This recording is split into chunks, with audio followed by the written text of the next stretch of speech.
हमारे संविधान की धज्जियां उड़ाई जा रही हैं और संविधान की शपथ लेने वाले माननीय सांसद, विधायक, मंत्री और जज मौन हैं। जो लोग बार बार संविधान की बात करते हैं, संविधान की बात करते हैं, सेकुलरिज्म की बात करते हैं, बाबा साहब की बात करते हैं, वो सब आज मौन होके इस संविधान का चीरहरण देख रहे हैं। महाराष्ट्र में संविधान की धज्जियां उड़ रही हैं। संविधान का आर्टिकल 343 कहता है हिंदी भारत की राजभाषा है, ऑफिशियल लैंग्वेज है, और हिंदी का प्रचार और प्रसार करना भारत के सभी लोगों का नैतिक कर्तव्य है।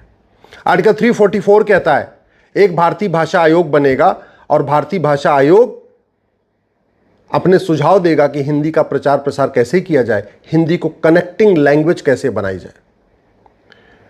आर्टिकल 344 आगे ये कहता है एक भारतीय भाषा समिति बनेगी 30 लोगों की, उसमें 20 लोकसभा के सांसद होंगे, 10 राज्यसभा के सांसद होंगे, और वो समिति भी अपने सजेशन देगी कि हिंदी को भारत की कनेक्टिंग लैंग्वेज कैसे बनाई जाए। आर्टिकल 348 कहता है कि जब तक कानून नहीं बन जाता तब तक सुप्रीम कोर्ट और हाई कोर्ट में अंग्रेजी चलेगी, नहीं तो उसके बाद अंग्रेजी बंद हो जाएगी। और सबसे इंपॉर्टेंट, एक बार आप भी गूगल करके देखिए आर्टिकल 351 क्या कहता है। आर्टिकल 351 कहता है हिंदी का प्रचार प्रसार करना ये सरकार का दायित्व है। और आप आज क्या हो रहा है, हिंदी के विरोध में लोगों को थप्पड़ मारा जा रहा है।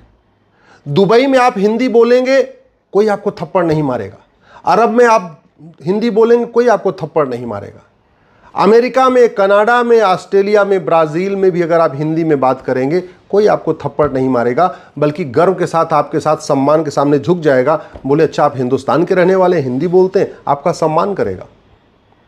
लेकिन यहाँ पे आजकल महाराष्ट्र में चंद वोटों की खातिर, सत्ता की खातिर फिर से नफरत फैलाई जा रही है भाषा की, हिंदी विरोध की। इसको हमें और आपको सबको मिलकर समझना पड़ेगा। ये क्यों किया जाता है जानते हैं? सत्ता की खातिर, केवल और केवल सत्ता की खातिर। जातिवाद का जहर घोला जाता है सत्ता के लिए, भाषावाद का जहर घोला जाता है सत्ता के लिए, क्षेत्रवाद का जहर घोला जाता है सत्ता के लिए, अगड़े पिछड़े की लड़ाई कराई जाती है सत्ता के लिए, दलित बनाम सवर्ण किया जाता है सत्ता के लिए, मजहबी उन्माद फैलाया जाता है सत्ता के लिए, 15 मिनट के लिए पुलिस हटा लो, हिंदुस्तान से हिंदुओं को ख़त्म कर दूंगा, ऐसे डायलॉग मारे जाते हैं सत्ता के लिए। और इस सब सत्ता के लिए आखिर सब लोग पागल क्यों हो रखे हैं? क्योंकि सत्ता आज की डेट में सबसे बड़ा फ़ायदेमंद धंधा है। राजनीति सबसे बड़ा फ़ायदेमंद धंधा है। तो अगर हमको जातिवाद, भाषावाद, क्षेत्रवाद, अलगाववाद, पंथवाद ये सब खत्म करना है तो सबसे पहले हमें करप्शन को ख़त्म करना पड़ेगा। अल्टीमेटली जो कुछ हो रहा है महाराष्ट्र में वो क्यों हो रहा है? क्योंकि पहली बात तो कानून का खौफ नहीं है। किसी को जाओ भाषा के नाम पे उसको 4 थप्पड़ मार दो, उनको पता कुछ होगा ही नहीं। पुलिस सत्ता के गुलाम है तो पुलिस अपने आप FIR करेगी नहीं, वो भी देखेगी अच्छा ऊपर से हमें आदेश आएगा तब हम FIR करेंगे, नहीं तो हम करेंगे नहीं। और पुलिस सत्ता के गुलाम क्यों है? 1861 का पुलिस एक्ट चल रहा है। उनके मन में खौफ क्यों नहीं है? खौफ इसलिए नहीं है कि अगर हम FIR हो भी जाएगा ज़्यादा कुछ फर्क नहीं पड़ेगा, हमारे खिलाफ कोई गवाही देने आएगा नहीं। नार्को पॉलीग्राफ ब्रेन मैपिंग कानून तो है नहीं। ये जिन्होंने हिंदी बोलने पे 2-4 लोगों को मारा है ना, अगर इनका narco polygraph brain mapping test करके पूछते कि तुम्हें किसने भेजा है, ये सारे अपने आकाओं का नाम उगल देते। और अगर इनको 10-20 साल सजा का खौफ होता तो दोबारा आकाओं के कहने पे भी किसी को थप्पड़ नहीं मारते। कभी आपने सुना Arab, Dubai, Kuwait, Bahrain, Abu Dhabi किसी ने हिंदी बोलने पे किसी को थप्पड़ मार दिया हो वहाँ के किसी मुस्लिम ने? हिम्मत नहीं है। कभी आपने सुना चीन, जापान, सिंगापुर में, कोरिया में किसी व्यक्ति ने हिंदी बोला और वहाँ के किसी लोकल व्यक्ति ने किसी को थप्पड़ मार दिया हो? क्यों? खौफ नहीं है। खौफ है कानून का, खौफ। और भारत में कुछ भी कर लो, झूठ बोल लो, फरेब कर लो, धोखा दे लो, झूठे वादे कर लो, झूठी कर लो, कुछ भी कर लो, थप्पड़ मार लो, कुछ होगा ही नहीं। और भाषा के नाम पे कितने राज्यों में पहले भी आगजनी हो चुकी है और फिर से वही आगजनी की जा रही है। 20 साल तक खूब कोशिश की है सत्ता के लिए, अकेले अकेले दोनों लड़ते रहे, नहीं से सत्ता मिली। अब लगता चलो एक हो के चलो आ जाओ और हिंदी बनाम मराठी कर लो। हिंदी ने कभी मराठी को दबाने की कोशिश तो नहीं किया। हिंदी बोलने से मराठी कमज़ोर तो नहीं हो जाएगी। फिर हिंदी बोलने का विरोध क्यों किया जा रहा है? हिंदी का विरोध नहीं किया जा रहा है। हिंदी विरोध के नाम पे सत्ता प्राप्त करने की कोशिश की जा रही है। और सत्ता प्राप्त क्यों? क्योंकि महाराष्ट्र एक तो बहुत इकोनॉमिकली पावरफुल है, बड़े राज्य की सत्ता मिल गई तो पूछो नहीं, तो हज़ारों करोड़ का वारा न्यारा हो जाएगा, माला माल हो जाएंगे। और बाकी महाराष्ट्र छोड़ो, अगर BMC मिल जाए अगर मुंबई नगर पालिका मिल जाए तो भी करोड़ों का, मतलब 60,000 करोड़ का जो है उसका बजट है अकेले मुंबई का। कई राज्यों का जितना बजट है ना उतना मुंबई नगर पालिका बीएमसी का बजट है। तो अगर बीएमसी पे कब्जा हो जाए, 60,000 करोड़ का बजट, 60,000 करोड़ का बजट का मतलब 20% कमीशन का मतलब 12,000 करोड़ रुपए मिल गया। ऐसे ही सीधे सीधे 20%, 60,000 करोड़ का टोटल बजट है और अगर 20% कमीशन मिल जाए तो सीधे सीधे 12,000 करोड़ मिल गया। अब 12,000 करोड़ प्राप्त करने के लिए कुछ न कुछ करना ही पड़ेगा, लड़ाना पड़ेगा, मारना पड़ेगा, मारपीट करना पड़ेगा, दंगा कराना पड़ेगा, आगजनी करानी पड़ेगी। शायद ये बात हमें आपको समझ में नहीं आती। हम नेताओं की बतौलेबाजी में फंसे रहते हैं, हम इन नेताओं की दुकान में फंसे रहते हैं, हम इनके जो है फालतू के जुमलों में फंसे रहते हैं, हम इनके तूतू मैमे में फंसे रहते हैं, हम इनके आरोप प्रत्यारोप में फंसे रहते हैं। अपना दिमाग लगाते नहीं कि कर क्या रही है।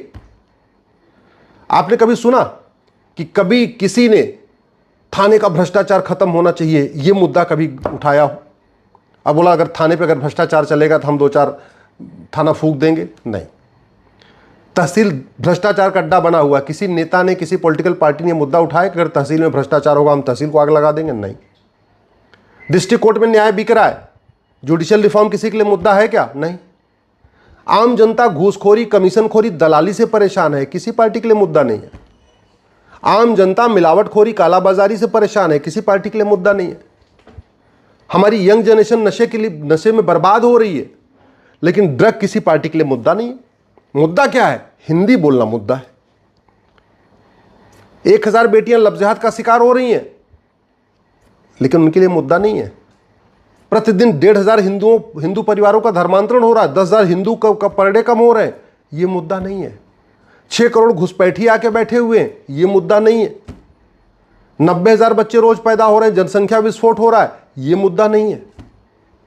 न घूसखोरी मुद्दा है, न कमीशनखोरी मुद्दा है, न जमाखोरी मुद्दा है, न मिलावटखोरी मुद्दा है, न कालाबाजारी मुद्दा है, न मुनाफाखोरी मुद्दा है, न नशा तस्करी मुद्दा है, न मानव तस्करी मुद्दा है, न लब जिहाद मुद्दा है, न लैंड जिहाद मुद्दा है, न ड्रग जिहाद मुद्दा है, न धर्मांतरण मुद्दा है, न घुसपैठ मुद्दा है, न जनसंख्या विस्फोट मुद्दा है, न अलगाववाद मुद्दा है, न आतंकवाद मुद्दा है, न माओवाद मुद्दा है, न नक्सलवाद मुद्दा है। मुद्दा क्या है? हिंदी मत बोलो, मराठी बोलो। इससे ज़्यादा संविधान का अपमान कोई कर नहीं सकता। लेकिन संविधान की शपथ लेने वाले सब मौन बैठे हुए हैं, सब बैठे हुए हैं। सबको लगता है अच्छा बोल दूंगा क्या पता मेरी वोट कम हो जाए, बोल दूंगा क्या पता मेरी वोट कम हो जाए। इसलिए मैं कहता हूं जब तक भ्रष्टाचार खत्म नहीं होगा तब तक वोट जीवी, नोट जीवी, सत्ता जीवी, दल गुलाम इस तरीके का जहर घोलते रहेंगे। और भ्रष्टाचार खत्म मैं कहता हूं 1 साल के अंदर खत्म हो जाएगा। 100 रुपए से बड़ी नोट बंद हो जाए, 25% भ्रष्टाचार खत्म हो जाएगा। 5,000 रुपए से महंगे सामान का कैश लेन देन बंद हो जाए, 25% और भ्रष्टाचार, यानी 50% भ्रष्टाचार खत्म हो जाएगा। 50,000 रुपए से महंगी वस्तु या संपत्ति को आधार से लिंक कर दिया जाए, 75% करप्शन खत्म हो जाएगा। और नार्को पॉलीग्राफ ब्रेन मैपिंग कानून बना दिया जाए, भ्रष्टाचारियों की 100% प्रॉपर्टी जब्त करने, नागरिकता खत्म करने और फांसी देने के लिए कानून बना जाए। मैं गारंटी के साथ कहता हूं भारत में राम राज्य आ जाएगा। कोई मांगने से भी, मांगना तो छोड़िए, देने पे भी पैसा नहीं लेगा। और फिर ऐसे कूड़े कचड़े जो पार्षद और प्रधान बनने के लिए इस तरीके का जहर घोलते हैं ना, ये राजनीति से दूर हो जाएंगे, जाएंगे कहीं चपरासी बन जाएंगे, ठेला लगा लेंगे, कोई और काम कर लेंगे, पॉलिटिक्स में नहीं आएंगे। आप खुद भी सोचिए ना, आखिर क्या कारण है कि पार्षद का कोई वेतन तो है नहीं, प्रधान का कोई वेतन तो है नहीं, फिर पार्षद प्रधान बनते ही जो साइकिल पे चल रहा था वो फॉर्च्यूनर से कैसे घूमने लगता है? सांसद विधायक को कोई बहुत ज्यादा वेतन तो नहीं मिलता, फिर सांसद विधायक बनते ही जो कल तक छोटी सी कार से चल रहा था उसके पास गाड़ियों का काफिला कैसे हो जाता है? जिसके पास छोटा सा मकान था उसके पास फार्म हाउस आ कैसे जाता है? याद रखिए, जितने भी टेंडर होते हैं 20% कमीशन है उसमें। कोई ऐसा डिपार्टमेंट नहीं है जहां 20% से कम कमीशन होता है, चाहे वो हेल्थ डिपार्टमेंट हो, चाहे सड़क डिपार्टमेंट हो, चाहे आपका स्कूल डिपार्टमेंट हो, शिक्षा डिपार्टमेंट, कोई भी डिपार्टमेंट हो। जब तक आप इसको नहीं समझेंगे और सीधे सीधे आप इसके खिलाफ बोलना नहीं शुरू करेंगे, भ्रष्टाचारियों की प्रॉपर्टी जब्त करने, नागरिकता खत्म करने, उनको फांसी देने के लिए कानून बनाने के लिए आप मांग नहीं करेंगे, तो ऐसे ही कोई भी लुच्चा लफंगा आएगा, भाषा के नाम पे पीटेगा, जाति के नाम पे पीटेगा, क्षेत्र के नाम पे पीटेगा। और अगर आप इन्हीं में उलझे रहे तो कोई पुलिस रिफॉर्म की बात नहीं होगी, जुडिशियल रिफॉर्म की बात नहीं होगी, एडमिनिस्ट्रेटिव रिफॉर्म की बात नहीं होगी, बाकी जो जरूरी काम की बात नहीं होगी। कभी अगड़ा बनाम पिछड़ा, कभी दलित बनाम संवर्ण, कभी फलाने बनाम फलाने, कभी हिंदी बनाम मराठी, कभी हिंदी बनाम कन्नड़। ऐसे ही आपको उलझा के रखा जाएगा और आप इसमें उलझे रहेंगे, आप इसको सुनते रहेंगे तो कभी देश का भला नहीं होगा।